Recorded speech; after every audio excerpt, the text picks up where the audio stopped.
Moi, je suis né dans les années 30 en pleine crise économique. Hein. Pleine crise économique.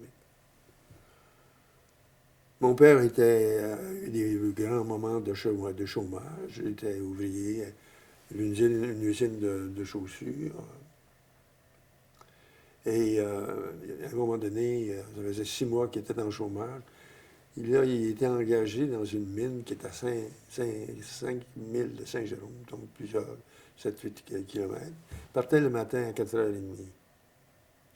Il venait le soir à 6 heures, à pied, à pied. Et moi, j'avais 6 ans quand j'ai entendu mon père et ma mère pleurer dans leur chambre parce qu'ils ne voulaient pas qu'on fasse de l'insécurité.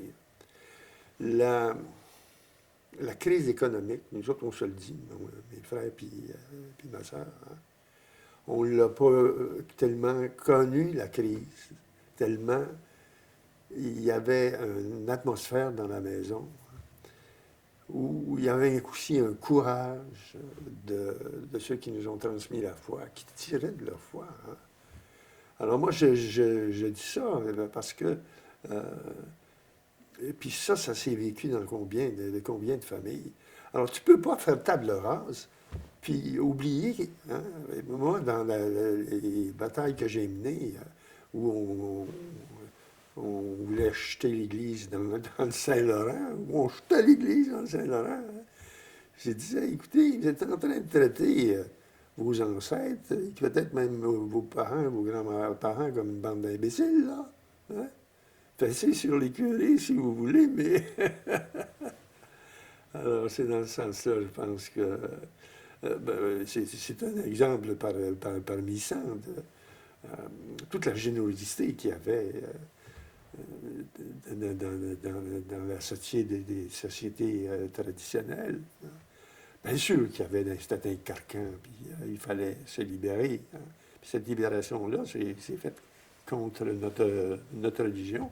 Mais en même temps, on a laissé tomber l'eau avec le petit avec l'eau du bain, quoi. Hein. Parce que, mais, je ne sais pas pourquoi je pense à ça, si vous me permettez, juste une petite parenthèse. Il y a une vieille Italienne qui est du Québec, hein, qui me disait, elle dit, vous savez, les témoins de Jéhovah viennent souvent chez nous. Ils sont très sympathiques. Mais là, je viens de leur dire qu'ils perdent leur temps. Je crois même plus à ma religion, mais c'est la seule vraie. Alors, je pense aussi à un certain humour qu'on a gardé. Hein. Les gens étaient beaucoup moins dans les pattes des curés qu'on pense. Hein. Je me rappelle, c'était dans Beauce, ça. Les paroissiens ils étaient tannés, exaspérés par rapport à leur curé, puis demandaient à l'évêque de Québec, l'archevêque, de les libérer de ce curé-là. Alors, lui, l'archevêque ne bougeait pas. À un moment donné, c'était peut-être au printemps, l'évêque ouvre ses persiennes, puis là, il y avait 3 gros gars là, avec les meubles du curé. On vous a dit qu'on ne voulait pas le curé là. Voilà ces meubles. Alors, il y avait aussi je dirais, encore là, comme je dis, le fond chrétien, il n'est pas mort, hein. Mais en même temps, il y a une certaine mémoire qui remonte en surface. Et ça fait partie actuellement d'une certaine prise de conscience où j'entends des gens, il faut faire la paix avec notre héritage religieux. Parce que, qu'est-ce que vous voulez, quand on a fait le balayage, là, mis les compteurs à zéro, la table rase, là, on ne s'est pas rendu compte que ça avait des conséquences énormes, même au plan laïque. Hein. On a refusé d'enseigner notre propre histoire parce qu'on avait trop honte de nous autres dans les écoles. Tu vois, table rase encore. On a eu 5 régionalisations. On a fait table rase pour chacune. Puis on a fait les mêmes erreurs. On a fait les mêmes erreurs. Hein. Et puis là, c'est la même chose. Parce que ça, c'était la première débâcle des années 60. Je ne sais pas si je vais jouer en petit sociologue, là. Mais on a eu en même temps, au début de 60, hein, le Concile Vatican II. Puis en même temps, il y a une société haute ici au Québec qui naissait. Et on a redéfini l'Église à Vatican II, puis avec une ouverture, bien sûr, sur le monde moderne. Mais il y avait une autre société ici qui naissait.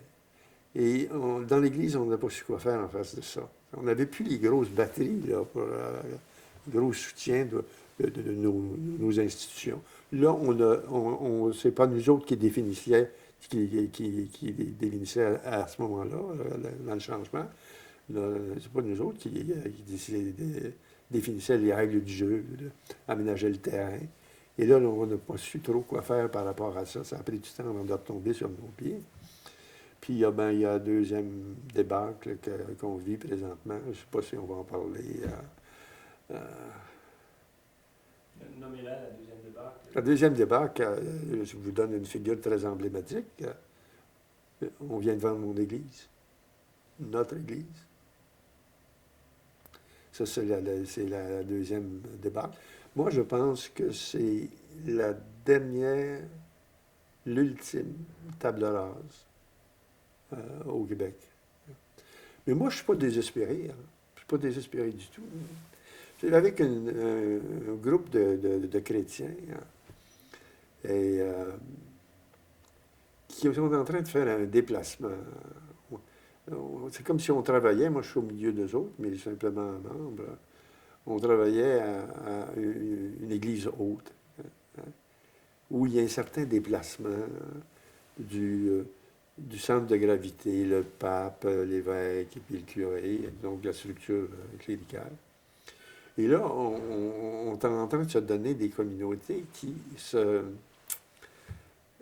gèrent elles-mêmes, qui se prennent en main pour les différents ministères, les différentes missions, et surtout pour les charismes. Ça, les charismes, c'est les talents. Alors, les talents sont quand même limités chez les prêtres, le clergé, célibataires à vie, puis quand on sait dans leur milieu religieux. Alors que chez les laïcs, c'est d'une richesse incroyable. Moi, là, vous savez, là, quand après la messe le dimanche, on se retrouve, là, mais là, sur le terrain très laïque, hein, la question de la grève des jeunes. Alors, on essaie de se situer comme chrétien là-dedans. Et moi, à ce moment-là, c'était un choc parce que toute la diversité, par exemple, d'interprétation de la page de l'Évangile, hein, je reviens chez moi, puis je me disais, c'est pas possible, puis l'Église, il va falloir qu'elle fasse le déplacement vers les laïcs chrétiens. Vous savez qu'au début du christianisme, pendant 250 ans, il n'y avait pas de professionnels religieux. Hein. Ce sont les chrétiens qui ont transmis l'Évangile. Moi, j'ai connu l'Ancien Régime parce que j'ai 80 ans. Hein. Alors, j'ai un pied dans la société traditionnelle, puis un pied dans la modernité. Puis, évidemment, il y a eu des tensions aussi. Mais moi, j'ai essayé de décanter ce qu'il y avait de bon, de moins bon, puis de pas bon dans mon héritage. C'est pour ça que quand j'ai vécu des débats dans les années 60, puis où là, on balayait tout, moi, je faisais état du travail que j'avais fait de décantation entre le bon, le moins bon, puis le pas bon du tout. Hein. Il me semble que c'est une marque d'adulte, être capable de décanter, y compris dans sa propre vie, hein, par rapport, par exemple, à l'éducation qu'on a reçue de nos parents, hein, de décanter le bon, puis le moins bon, puis le pas bon. Je parlais de l'histoire secrète avec Dieu. Il se passe des choses. Je me rappelle, j'étais en train de faire mon marché. Et puis, il y a quelqu'un qui me tient par la manche. Elle dit, vous êtes l'abeille à la maison, oui. Elle dit, ma vieille mère, là, de 95 ans, on l'a balancé en 2 temps, 2 mouvements. On est au cimetière à côté, ici. Est-ce que vous pourriez me faire une petite prière avec les autres? Et là, j'ai vécu quelque chose d'extrêmement profond, puis en rapport avec ce qu'on m'a demandé tantôt. Là, il y avait des fleurs sur la terre éventrée de lune.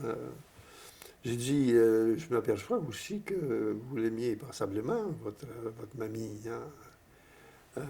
Mais le plus beau cadeau, c'est de lui rendre hommage sur les valeurs qu'elle vous a transmises. Hein? Parce que là, moi, je n'avais pas mes outils, rien de ça. Là. Je me demandais ce que j'allais faire, j'allais dire. Puis absolument, je me déplace les pieds hein, assez rapidement. Mais là, j'étais bloqué. Hein.